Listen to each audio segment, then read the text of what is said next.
Welcome to the Exploress, the Halloween edition. Time traveling through history, one era at a time. I'm Kate Armstrong. Hello, listener. Close your eyes, won't you? And let's pretend it's still October. Imagine Thriller playing in the grocery store and the leaves outside in all the colors of fire.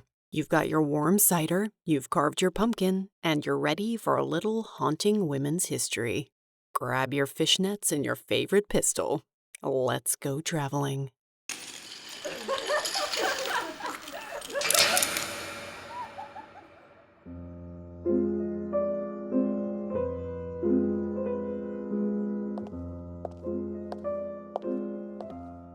A woman walks down an echoing hall of a prison. To either side, girls grip the bars, some looking resigned, others desperate. But the woman doesn't stop until she gets to a particular cell. Inside it, another woman bats her wide, beautiful eyes at reporters, her auburn hair shining out against the prison's dark walls. Bulbs flash as men take her picture. They all lean toward her like moths to a flame.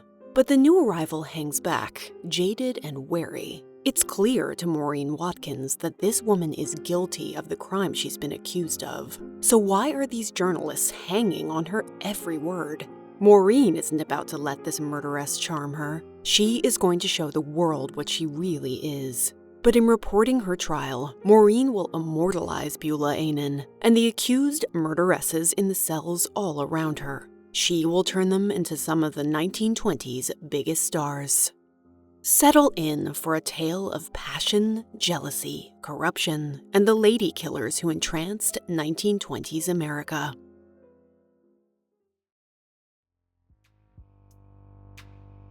But first, a shout out to some of my patrons.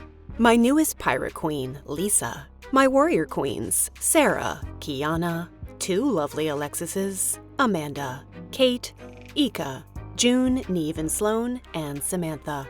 My Imperial Empresses, Bridget, Faye and Whimsy Soapworks, Katie, Samara, and Teresa. And my Lady Pharaohs, Laura, Sophie, Kot, Cheryl, Kate, and the fabulous Courtneys. This show just wouldn't be possible without the generous support of all my patrons. For just a few dollars a month, they get each episode early and completely ad-free. Exclusive bonus episodes you won't find anywhere else. Discounts on Exploress merchandise and art, full interviews with guests, and more. To find out all about it, just go to my website, theexploresspodcast.com.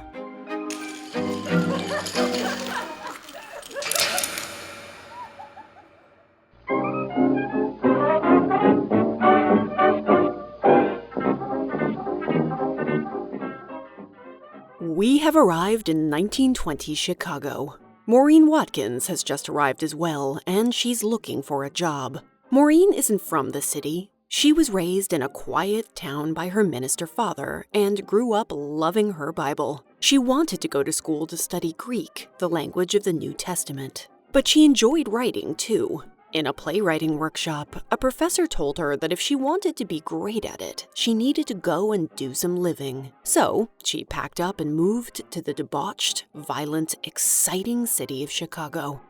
Moren snags herself a job at the Tribune, the city's biggest paper. The Tribune is big news. By the early 1920s, its daily circulation was over 500,000 and 800,000 on Sundays. It is also one of the only papers of note during the Prohibition era that gives women the same opportunities as men.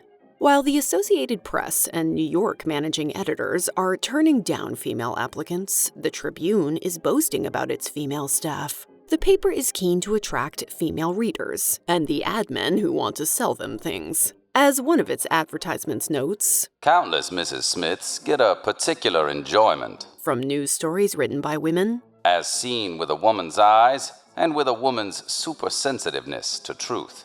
Almost all of these women in newsrooms write for the society pages. "They give advice to the lovelorn," said one New York Times reporter. "They edit household departments.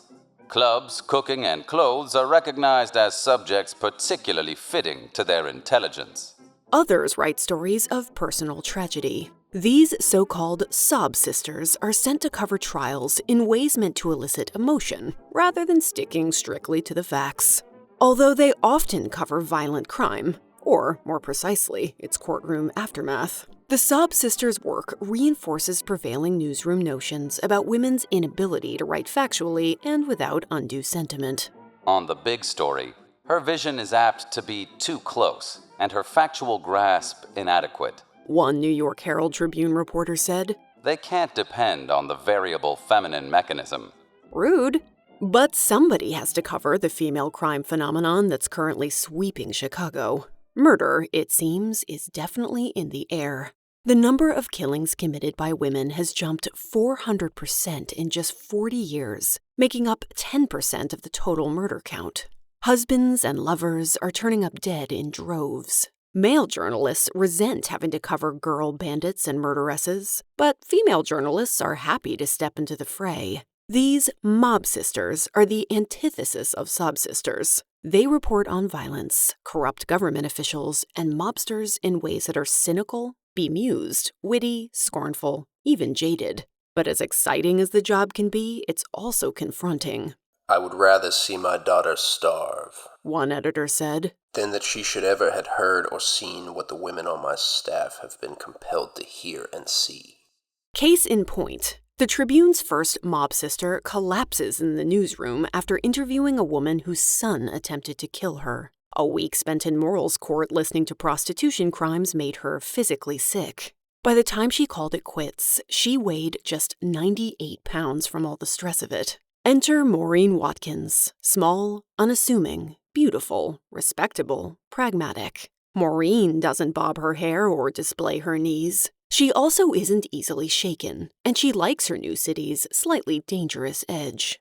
Gunmen are just divine, Moren took to saying. They have such lovely, quaint, old-fashioned ideas about women being on pedestals. My idea of something pleasant is to be surrounded by gunmen.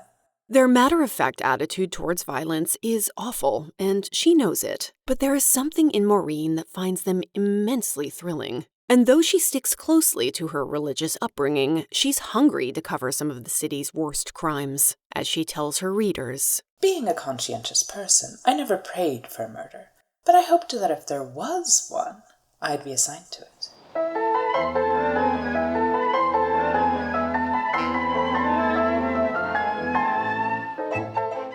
She's been working at the Tribune for just over a month when a new and intriguing report comes in.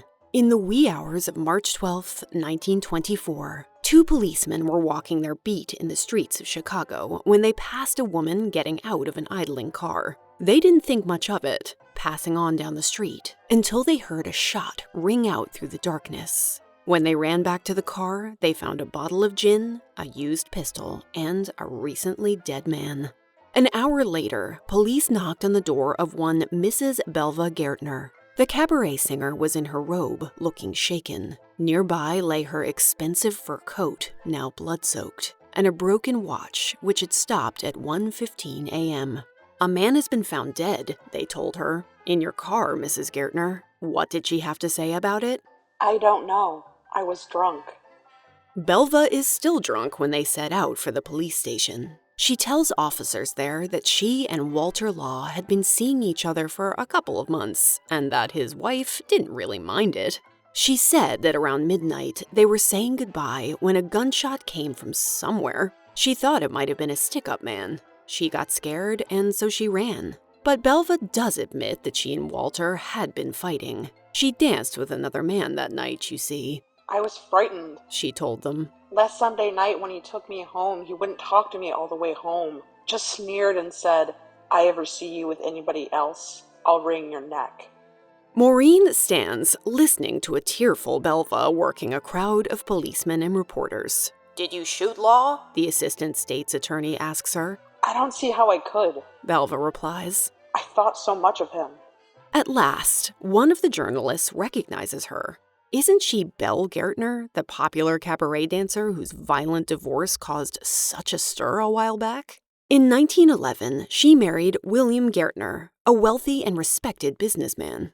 But her drinking, cheating, and general wildness soon had William wondering if perhaps he'd made a mistake. Things got so bad between them he called the cops, saying he would file for divorce and citing cruelty. Things got so dramatic they ended up all over the papers. And here the woman is again, but this time accused of murder. But when Frida Law, the victim's wife, shows up, she refuses to believe it. I do not believe she killed him. The bullet that caused his death came from the outside and probably never was meant for him. Walter was devoted to me. I never suspected him of doing anything that might give me cause to be jealous, and I don't suspect him now. The morning after the arrest, sober and rested, Belva starts shifting her story, trying to push herself out of the frame. I tell you, I can't recall what happened. She repeats for reporters and police. Somebody must have shot him, but I can't remember how it was done. There is something about her, a gravitas, a charm, that makes her an entrancing subject. It helps that she smokes and powders her nose for her admirers. She even drops quippy, perfect pull quotes like, I think I can get my coat cleaned, so it will look all right again.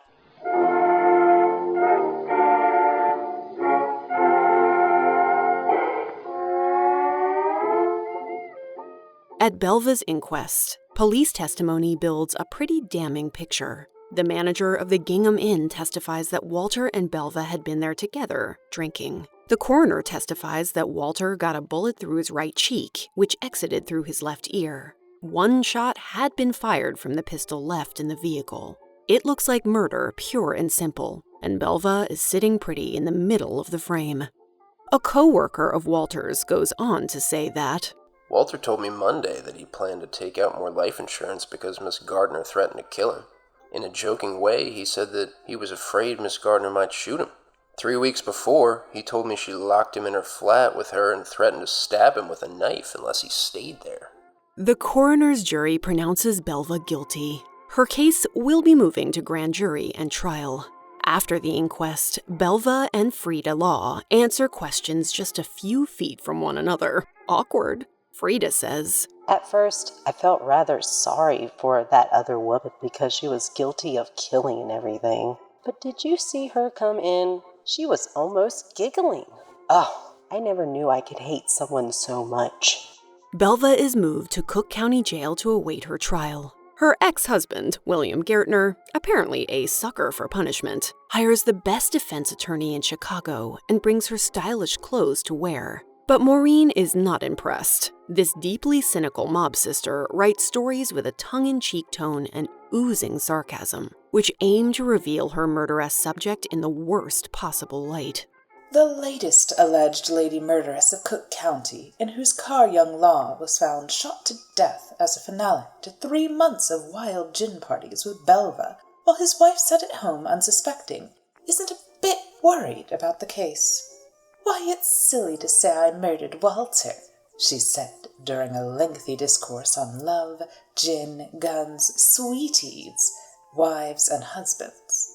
I liked him, and he loved me, but no woman can love a man enough to kill him. They aren't worth it, because there are always plenty more. Walter was just a kid, 29, and I'm 38. Why should I have worried whether he loved me or whether he left me? Maureen details what she thinks will condemn the woman in the public's mind. Her laughter during the inquest, her frivolity, her utter lack of concern as Mrs. Law planned her husband's funeral. She printed every one of her outrageous quips. Now that coroner's jury that held me for murder, that was bum. They were narrow-minded old birds, but they never heard a jazz band in their lives. Now if I'm tried, I want worldly men, broad-minded men. Men who know what it is to get out of it. Why, no one like that would convict me. Belva's story is big news. Everyone in America wants to hear all about this accused murderess. But very soon, another, much more glamorous woman will join Belva on what's called Murderess Row, and she is going to steal the spotlight.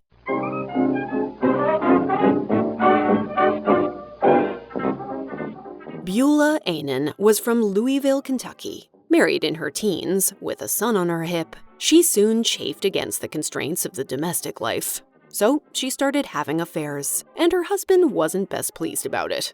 "You never have showed that you are capable of resisting temptation," he wrote, telling her to leave town for the sake of their child. Soon, Beulah does just that, marrying again and moving with her man to Chicago. "She was all that I thought a woman could be," her second husband said later. "I gave her every cent I made." Beulah worked at Tennant's Laundry, mostly because she got bored alone at home. Her husband Al was always out working. He never wanted to take her out on the town dancing, and she wasn't afraid to find someone who would. At 5 p.m. on April 3rd, 1924, Beulah calls her husband at work in a panic. "Come home," she says down the line. "I've shot a man. He's been trying to make love to me." When Al gets home, he finds his wife drunk, a jazz record playing, and a bloody body on the floor. When the police finally come, he tries to tell them that he shot the man, but Belva confesses. "I told him I would shoot," she says. "He kept coming toward me anyway, so there was nothing else for me to do but shoot him." "In the back?" one of the officers asks, clearly dubious. Beulah chooses that moment to faint. They take her down to the station, where they continue to press her over the incident. No one believes that it was self-defense. But everyone is intrigued by this beautiful woman with blue eyes and auburn curls, wearing a deliciously low-cut nightdress. How could such a delicate, pretty thing possibly kill a man? Eventually, they take her back to their apartment to change clothes, hoping the sight of the blood on her carpet will shake the truth from her. "Why are there so many wine bottles and empty glasses here if you didn't invite the man in?" they ask her. "Why was he shot in the back if he rushed at you? It's clear the man was dead for hours before you called us. Why is it that you waited so long?" "You're right," she says at last. "I haven't been telling the truth. I'd been fooling around with Harry for 2 months. It turns out that Harry Kolstad was her coworker and her lover. She tells police he'd come by her place around lunchtime, and they'd gotten drunk together as they listened to her favorite record, Hula Loo. But soon they started fighting. She accused Harry of lying about having money to spend on her and of seeing other women. She told him she was seeing another man too, hoping to spur on a jealous rage. It seems to have worked. Things heated up quickly. There was a moment when she and Harry both looked toward the bedroom where Al's gun was safely stored. "Then you say he jumped up?" the police pressed her. "I was ahead of him. I grabbed for the gun." "And what did he grab for?" "For what was left. Nothing." "Did he get his coat and hat?" "No, he didn't get that far." "Why didn't he get that far?" "Darned good reason. "What was it?" I shot him." This so-called midnight confession is soon all anyone can talk about, and Beulah just won't stop talking from her cell, saying things like, "I didn't love Harry so much, but he brought me wine and made a fuss over me and thought I was pretty. I don't think I ever loved anybody very much. You know how it is. You keep looking and looking all the time for somebody you can really love." Meanwhile, her husband Al is only steps away as she says this. He tells reporters, "I've been a sucker, that's all. Simply a meal ticket. I guess I was too slow for her. I don't get any kick out of cabarets, dancing, and rotten liquor. I like quiet home life. Beulah wanted excitement all the time." Still, clearly besotted with her, he tries to come up with the money for lawyers to defend his wife. "I haven't much money, but I'll spend my last dime in helping Beulah. I'll stick to the finish." At Beulah's inquest, a new, even more scandalous picture emerges. We find out that Beulah called Tennant's Laundry at 4:10 p.m. that day, asking for Harry, even though he was clearly already dead. When the coroner arrived at 6:20 p.m., Harry had only been dead about 30 minutes. Beulah had hours in which she could have called for help and didn't. Instead, she danced along to Hula Loo as Harry lay dying. She danced to the tune of jazz records, a passionate death dance with the body of the man she had shot and killed. One paper wrote.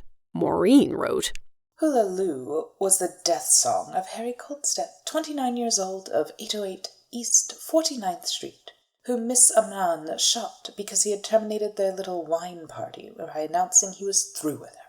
It's decided that Beulah's case will go to trial. When she arrives at Murderess Row, the seriousness of her predicament seems to finally hit home with her. But the woman in the cell next door doesn't understand why she's so worried. "You pretty, Sabella Needi tells her. You speak English. They won't kill you. Why you cry?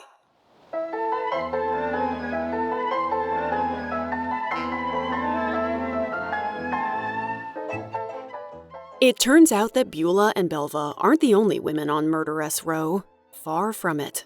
Almost a year before they arrived there, Sabella Needi was sentenced to hang for supposedly killing her husband. This 40-something Italian immigrant reported her husband, Frank, missing, along with their family's $300 in savings. With so many children to tend, she couldn't wait for him to return home to her, so Sabella married again, a man named Peter Crudell. 2 months after that, police found a badly decomposing body in a sewer catch basin. It was identified as Frank Needi. Sabella and her 15-year-old son, Charlie, were brought in for questioning. Under hours of heavy interrogation, Charlie finally cracked. He says Peter Crudell murdered his father on Sabella's order, and then he and Crudell disposed of the body. Speaking almost no English, Sabella understood none of what her son told the policeman. She just nodded along, trusting whatever he said was the truth. Her trial and its coverage was hugely unfair to Sabella. Her lawyer, Eugene Moran, was so grossly incompetent that the judge warned him several times that he was actively harming his client. He would later be declared mentally ill. Even if he'd been fit to do his job, he didn't speak a word of Sabella's language. He had no way of communicating with her about anything. Imagine being Sabella, sitting through your trial, unable to follow any of the proceedings, watching as a bunch of men decided your fate. The press was merciless and cruel, calling her greasy, dirty, even animalistic. A horrible-looking creature she was, one wrote, with skin like elephant hide, nails split to the quick, and the dirt ingrained deep in the cracks of her hands. Sabella's coverage shocked her fellow inmates, who wrote to the papers to say that she was one of the cleanest women in the department, in her cell and her personal appearance. But their words fell on deaf ears. On May 25, 1923, the state indicted Sabella, Peter, and Charlie for murder. 102 husband killers were tried in Cook County between 1875 and 1920. 16 were convicted. None got the death penalty. And after seeing some 29 girl gunner acquittals in a row, the state's lawmen were starting to get itchy. They were frankly embarrassed that 90% of women tried for murder were walking free in their state. Why not make an example of Sabella, an immigrant who could not speak for herself? Sabella's death sentence made her a national celebrity. The LA Times wrote, "For the first time in the history of Illinois, a woman has been given the death penalty for murder."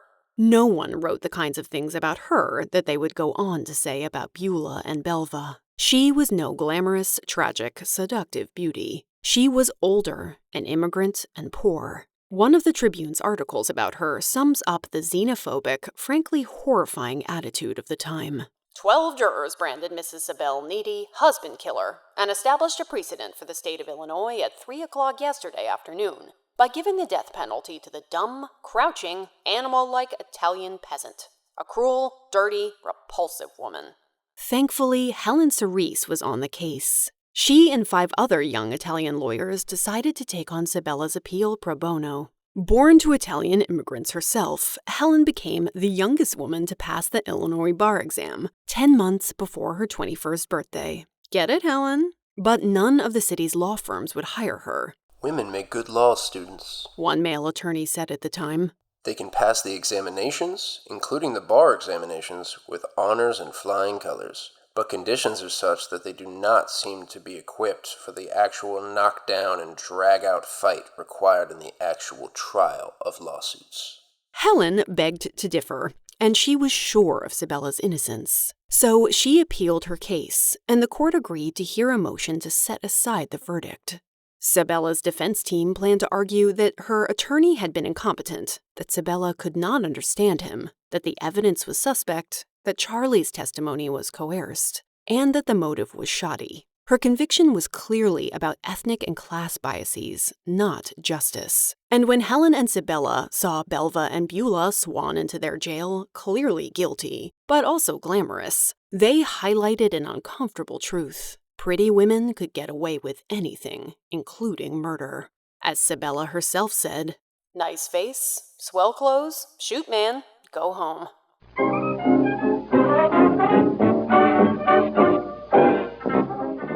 Another of the less fortunate inmates on Murderess Row was 19-year-old Kitty Malm. In the weeks before Belva and Bula were arrested, she was sentenced to life in prison for her crime. As a teenager, she quit school to become a factory girl. At some point, she married a man named Max and had a daughter with him. But both married life and her meager paycheck didn't seem to work out for her.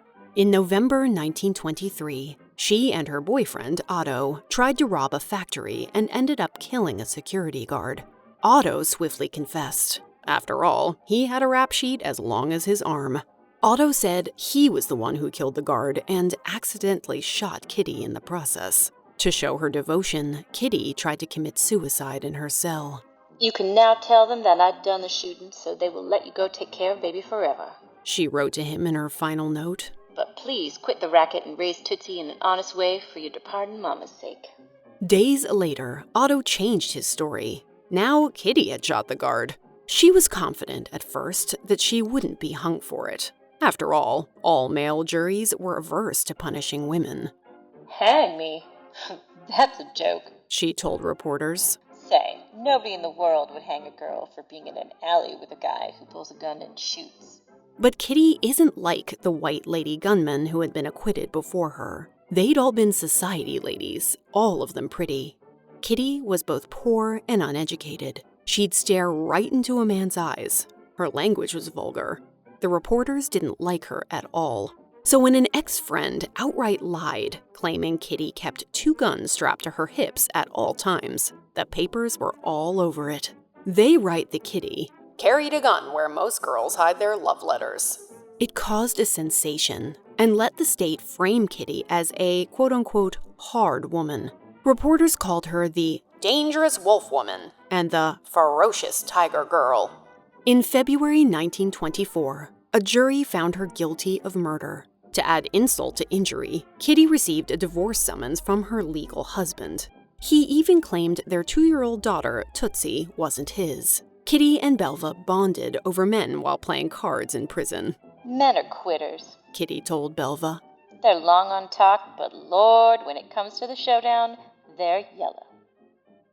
Belva and Bula are starting to get a little nervous about their court cases. Sabella's conviction may have broken the streak of acquittals against lady killers, but Kitty's drives home the fact that men are no longer scared of convicting them. And that isn't all. On May 7th, a jury convicts Elizabeth Unkofer of killing her lover and sentences her to life in prison. Before that, Mary Wesenack was convicted of manslaughter for serving poisonous whiskey.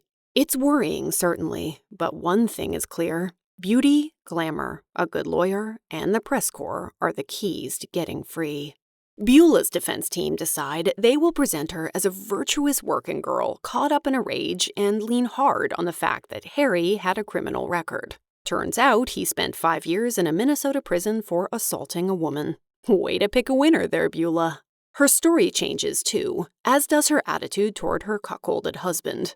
"It must have been a blow for him to discover what had been going on behind his back," she said, her large eyes filling with tears. She tells reporters what they want to hear, that she feels ashamed.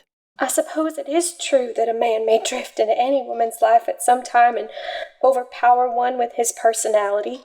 Before you know it, without any intention to misstep, you find yourself completely engulfed.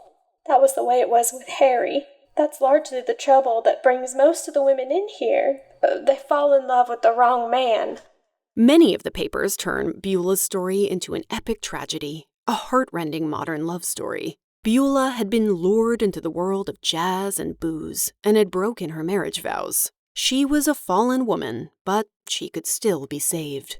Her story was way bigger than Belva's, or Kitty's, or Sabella's. Newspapers sold out on Friday and Saturday when her face was on the front page. She poses for photographers at every opportunity, receives food and roses from anonymous admirers, and even gets love letters from men all across the country. And then, a day after Unkofer's conviction, Beulah gathers the press and delivers them a bombshell. She says that she's pregnant. She tells them that Harry attacked her after she told him she was carrying her husband's child. The press just loves this juicy twist. Maureen alone is suspicious about the timing of this sudden revelation. She writes, "Will a jury give death? Will a jury send to prison a mother-to-be?"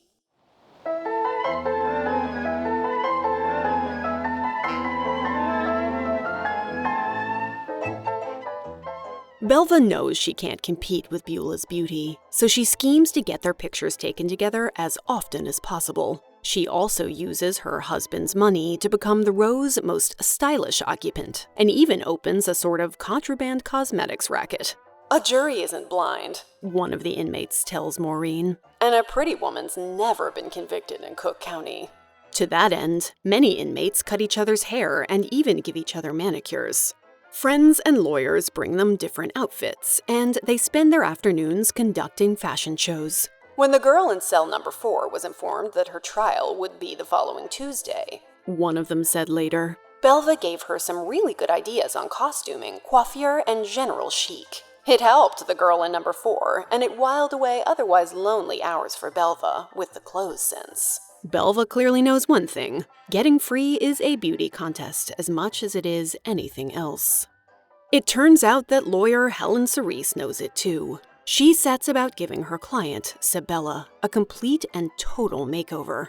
"We simply reconditioned her," she says later. "I got a hairdresser to fix her up every day. We bought her a blue suit and a flesh-colored blouse. We taught her to speak English, and when she walked into that courtroom, she was beautiful. Beautiful and innocent. I'll never forget how she looked. You wouldn't have known her."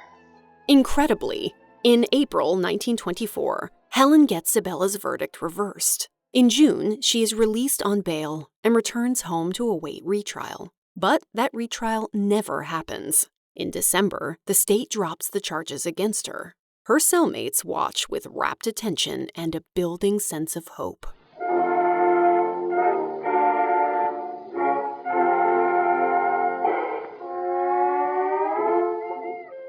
Beulah's trial comes before Belva's, taking place in late May. She is first called to stand without the jury to determine if the midnight confession is even legal. Her lawyers argue that it's worthless since she was drunk while she was interrogated. The judge, it turns out, agrees.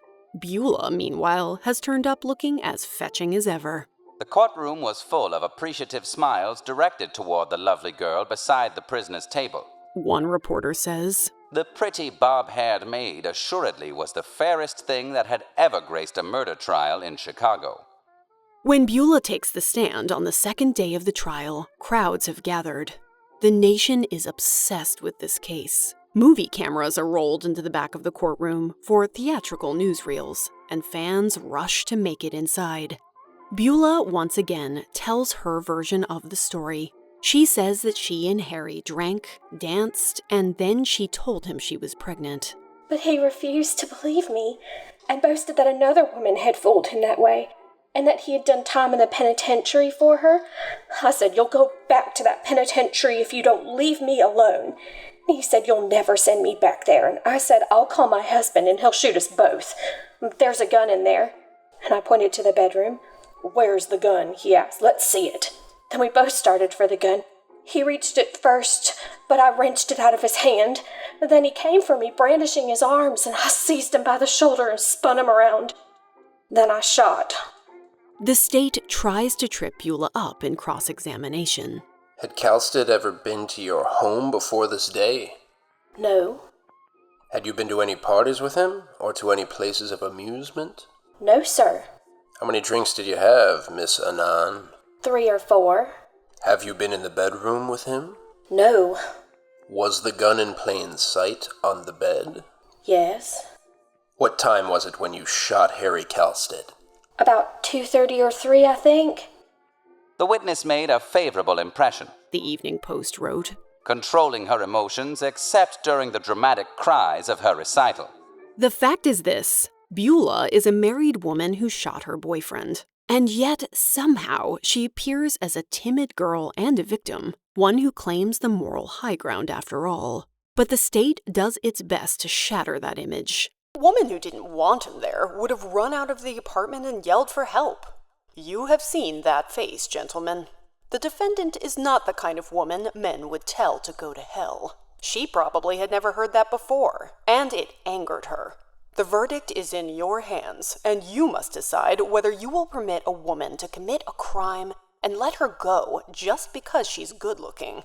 You must decide whether you want to let another pretty woman go out and say, "I got away with it." Her defense's closing arguments reiterate that her confessions were bullied out of her by police while she was drunk. They paint a picture of a loving, virtuous wife who was slandered by the state and a drunken brute. Beulah begins to sob prettily. The jury comes back with a verdict after only 2 hours. Not guilty. Beulah goes on to pose for a photo with them all. As for Maureen, she simply can't believe it. Men on a jury generously make an allowance for a woman's weakness, both physical and moral. She is unduly influenced, led astray by some man, and not really responsible. Poor little woman. Beulah, however, is free and happy to play the lady who has learned her lesson. I'm going to be a devoted wife from now on, she declared. The most intense longing which I have is that I prove myself to be a good mother and a true wife.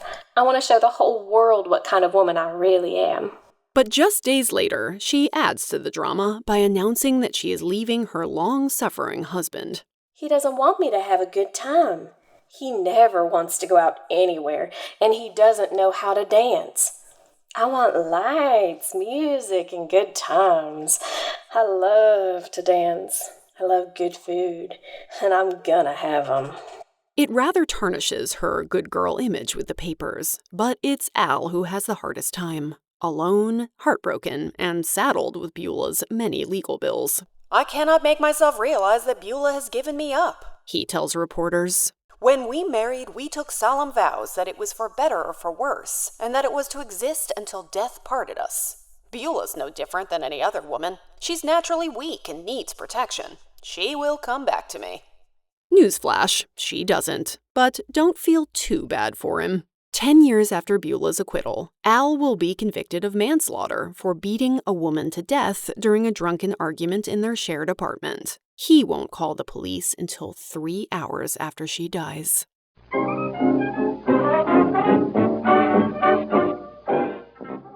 In June of 1924, it is Belva's turn on the stand. She shows up to court looking gorgeous. Shops send her dresses to consider wearing to the courtroom, knowing the papers will describe them in detail. Class, that was Belva, Maureen writes later. For she lived up to her reputation as the most stylish of Murderess's row.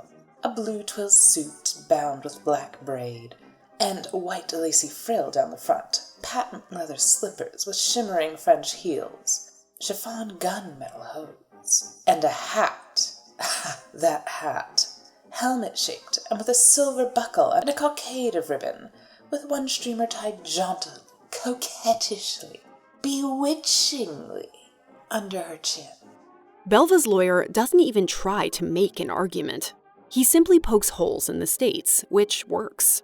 Maureen is irritated by Belva's calm throughout the proceedings. Her sultry eyes never lost their dreaminess as policemen described the dead body slumped over the wheel of her Nash sedan, she writes. The matted hair around the wound, the blood that dripped in pools, and her revolver and fifth of gin lying on the floor. Her sensuous mouth kept its soft curves as they told finding her in her apartment, 4809 Forestville Avenue, with blood on coat, blood on her dress of green velvet and silver cloth, and blood on silver slippers. Maureen finds herself worrying that she hasn't been hard enough on Beulah in her coverage. She fears that she underestimated the woman and is somehow going to help her walk free. So when it comes to covering Belva's trial, Maureen pulls no punches.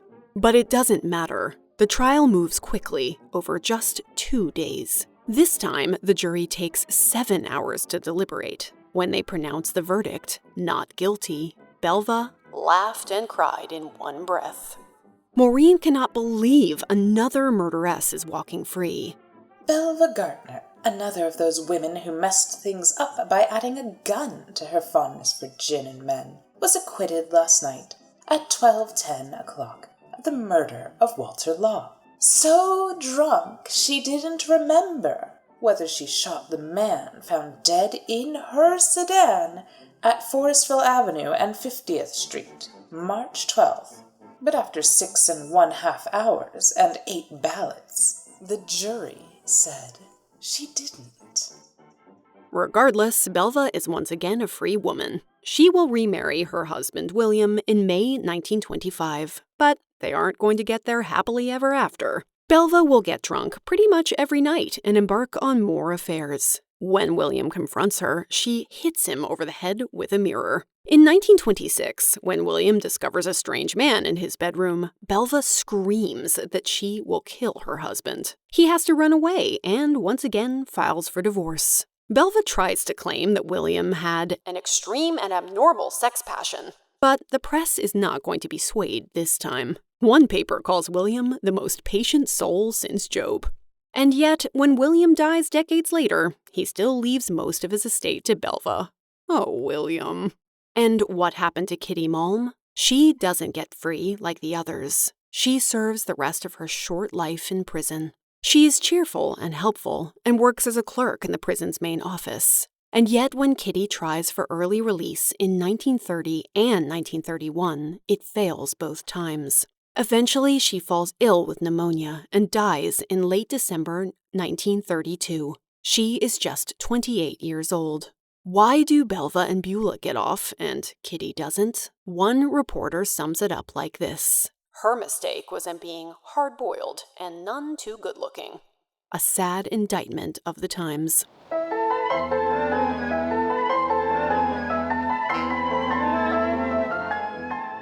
Eventually, Maureen grows tired of police reporting. She turns to film criticism and light features instead. And then she goes back to her theater professor and her playwriting workshop. She already has an ambitious comedy mapped out, inspired by her time in crime reporting. She titles her play The Brave Little Woman, but by the time she finished writing, it is simply called Chicago. Maureen's play is a satire, filled with characters based on those she met in life. The two leads are Velma Kelly, who's based on Belva, and Roxy Hart, who's based on Bula. But we see the likenesses of Kitty and Sabella too. All of them are held up to Maureen's particular brand of jaded scrutiny. She wants to explore the criminal justice system through her work, the problems with sensational journalism, and the absolute stupidity of letting the prettiest and best-dressed murderesses walk free. Maureen tells the New York World that she was portraying conditions as I actually found them during my newspaper work. For while the play may sound like burlesque or travesty in New York, it would pass for realism in its hometown. This is an era where plays are being fined for their morality, or lack thereof. Police raid productions for corrupting the youth and drag whole casts off to the clink. So when Chicago opens in the Music Box Theater on December 30th, 1926, it ruffles more than a few feathers. One reporter calls it a shocker unfit for human consumption. John Archer of the Yale Divinity School agrees, saying it is entirely too vile for public performance. And yet, Chicago is a smash hit with audiences in New York and is chosen as one of the best plays of the year. Soon enough, it opens in its namesake town. Bela Gerner and her lawyer show up for the premiere, obviously. And instead of being embarrassed at seeing her dirty laundry turned into theater, Belva has this to say. Gee, this play's got our number, ain't it? The silent movie version opens 2 days before Christmas in 1927. Years later, in 1942, Chicago will be remade as a talkie starring Ginger Rogers as Roxy, though the Hays Code means it has to be cleaned up a bit. Horrified by the changes, Maureen quits screenwriting and moves to Florida. She stops writing entirely and spends the rest of her life rejecting entreaties to turn Chicago into a musical. But when she passes away in 1969, her family will sell the rights, which is how we end up with a musical version of this drama by choreographer Bob Fosse. At least the man stays true to Maureen's cynicism, which I think she would appreciate. The musical will run for 936 performances, then return 20 years later to take the Tony for Best Revival of a Musical. In 2002, the musical will hit theaters and win the Academy Award for Best Picture. Beautiful, deadly, treacherous, maligned. For a while, the women of Murderess's Row enthralled America. They enchant us still with their tales of passion, violence, and of getting away with murder. Until next time.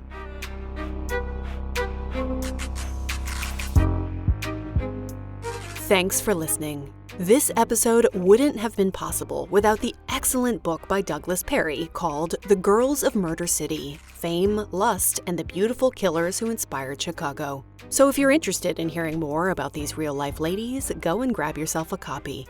Thanks, as always, to Carly Quinn for her huge help researching and writing this episode.